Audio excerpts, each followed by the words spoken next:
Lindsay Del Carlo, the trial garden manager for Renee's Garden Seeds, and today I want to show you how to prune your lavender to shape. So whether you are growing your lavender to harvest the stems for drying, or if you're letting the flowers go to feed the bees, once your flowers are finished, you will want to give your lavender an overall pruning to shape. This helps reinvigorate your lavender to grow new shoots and prevents it from getting woody and sort of falling apart from the center.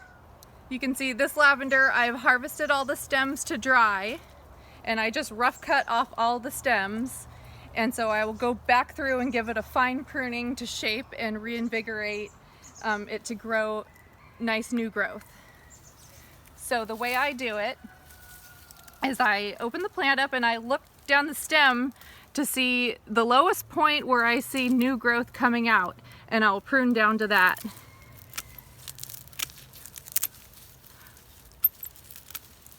And it's going to look kind of rough after I'm done, but this is absolutely necessary to keep your lavender vigorous and nicely shaped.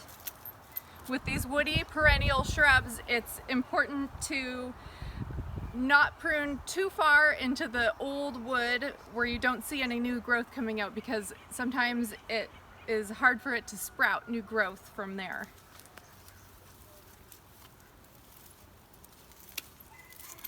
So I have the lavender all evenly cut back and it looks really rough right now, but we'll come back in about 6 weeks and to see how it has grown back.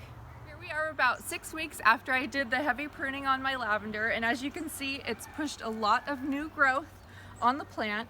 And when I do a heavy pruning like that down to the lowest growth, it helps to push new growth further down on the stems, and you want that low growth on your plant. If you don't prune heavy like I did, you're not getting as much sunlight down the plant, and the stems tend to elongate and get woody, and you don't get growth far down on the plant. So every season, very important, give your lavender a nice pruning to refresh the growth. And this plant is about 8 years old, and it's maintained a wonderful shape all these years because I do that heavy pruning every season.